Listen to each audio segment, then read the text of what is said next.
So I know that wealth tax wasn't abolished, but it wasn't applied in Andalucia and Madrid, no? Yes, exactly. Yeah? Exactly. So it was sort of made dormant. Yes, well, Yeah. the thing, well, I will tell you the story as I understand, and I think most of the people that has been looking at the news in last year, they will think the same. The government of Andalucia, they abolished the wealth tax, they bonified or provide 100% tax relief on the wealth tax in September last year, September 2022. So in Madrid and in Andalucia, people living there or having properties there, they were not subject to wealth tax. Whereas people living in Mallorca, for example, and I use Mallorca as an example because it's very similar to Marbella, having properties in Mallorca or in the north of Spain, they will have to pay the wealth tax. So they think the state government think that this was a discrimination, and they want to end with that discrimination. So they approved a tax which is named the solidarity tax, which is saying precisely to avoid that discrimination between regions. So, and someone can think this solidarity tax is the same as the wealth tax. So people that is paying the wealth tax is not paying the solidarity tax. And in fact, it is.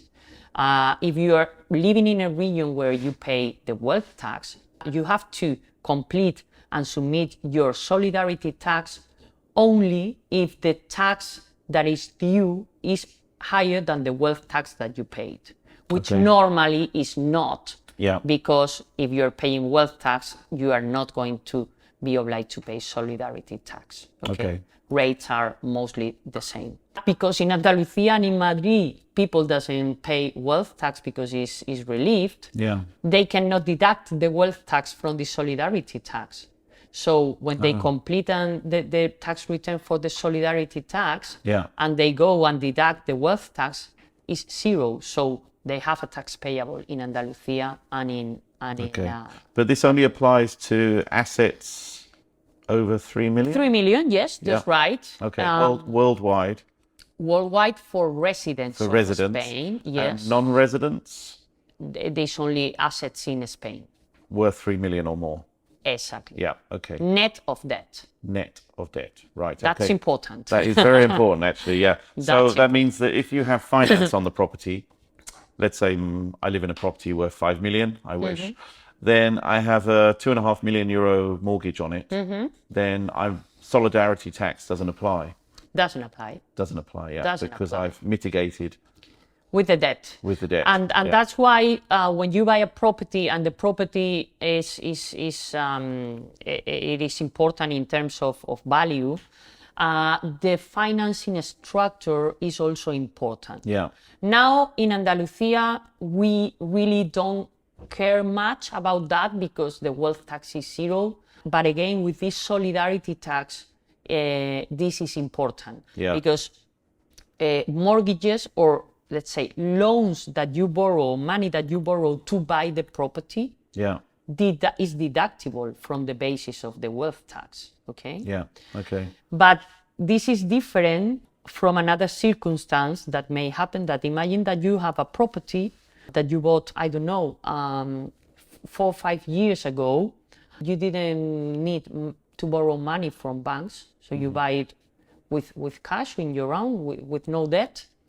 And now you need money, and you do what we call a cash release. So refinancing. We refinance and we ask for a mortgage. This mortgage is not deductible. Why? Because it's not for personal income tax.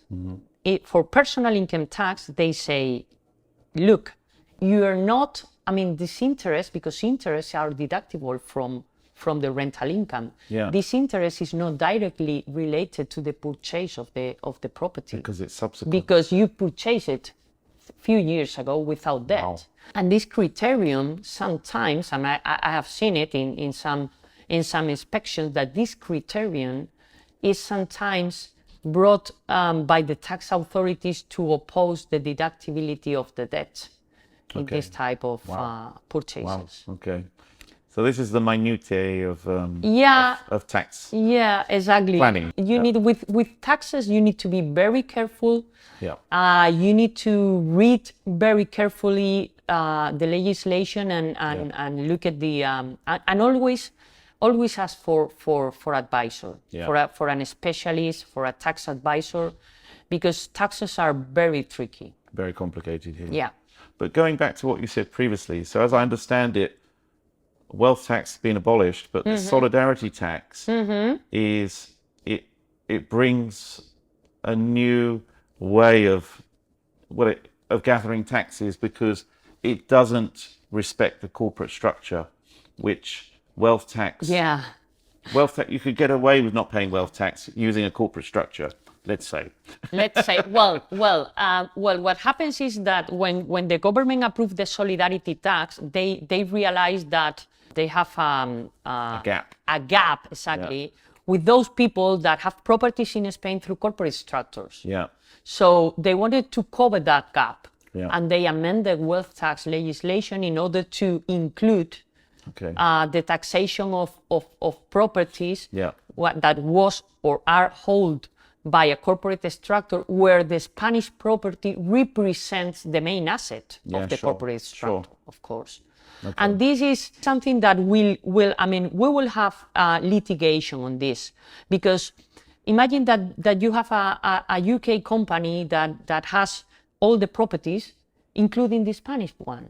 And the Spanish one is the most expensive. Yeah. But you also have your house in London, for example, or your property in, I don't know, in other country. Yeah.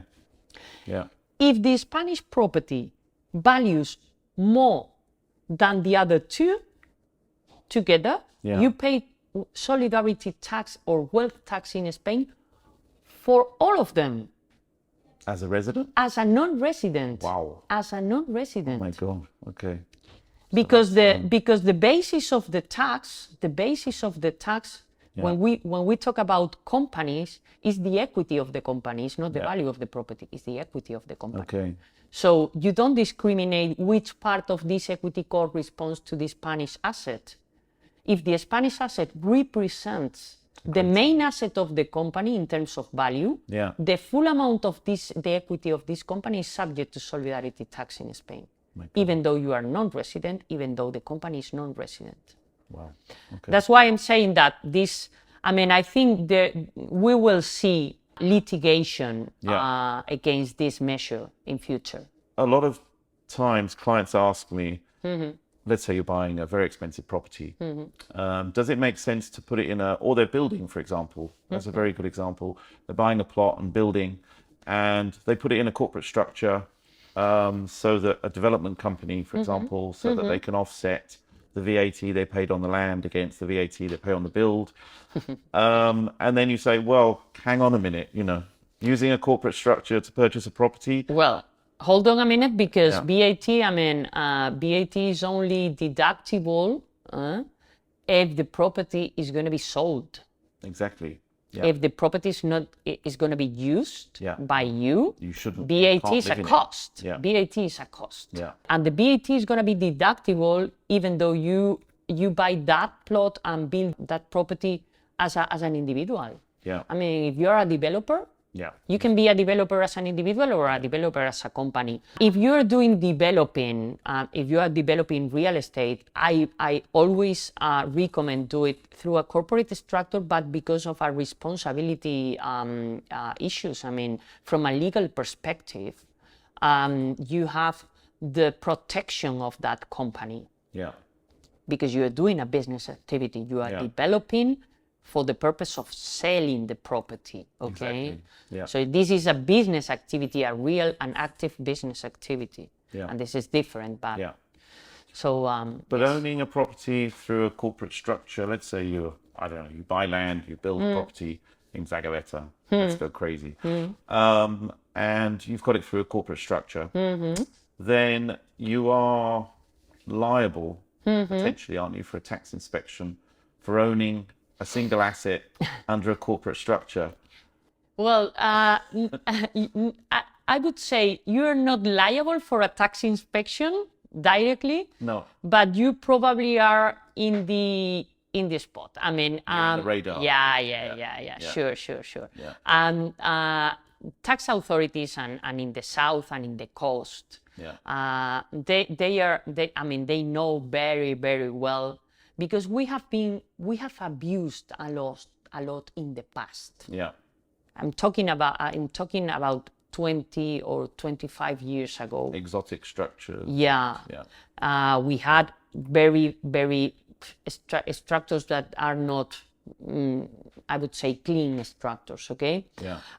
So nowadays, why people use corporate structures sometimes has nothing to do with taxes in Spain. Yeah. As I mentioned before. Yeah, sure. The reason may be because from a structure or from a personal perspective in the country of origin, they are used to organize their wealth under corporates. Yeah. And this is not a crime. I mean, this is something legal and acceptable. And you can have a company holding a property in La Sagaleta for your personal use. Yeah. Okay. The point here is, the tax authorities will like to see in this type of structure that you pay a rental, that the rental that you're paying is market rental. Yeah. That you don't have the company over-financed, meaning that the debt equity ratio that you use is within the market. Yeah. That the interest rate that you are applying is something reasonable. Market rates. Yeah. And that the expenses that you are booking in that company are linked to the property and to the rental of the property. And I put you an example. When you rent a property, long-term rental, you pay for the supplies. Yeah. You pay for the telephone, you pay for the internet, you pay for the gas, you pay for the electricity. So this is precisely the type of expenses that the tax authorities will like to see reimbursed. Yeah, of course. To the person that is using the property. Yeah. So they would like to see a rental fee, market rental fee, plus the reimbursing of all the expenses that are more related to the shareholder than to the company itself. Okay. So at the end of the day, what they expect to see is a reasonable margin in the company. Yeah. They don't want to see company creating losses and losses and losses and losses. Yeah. Because it has no sense. Common sense applies. It has no sense. So when the tax authorities see that there is a company that is overfinanced and is creating a lot of losses and losses and losses, they come and look at this. Yeah, of course. So this increases, I would say, it may increase the chances to get a tax inspection. Okay.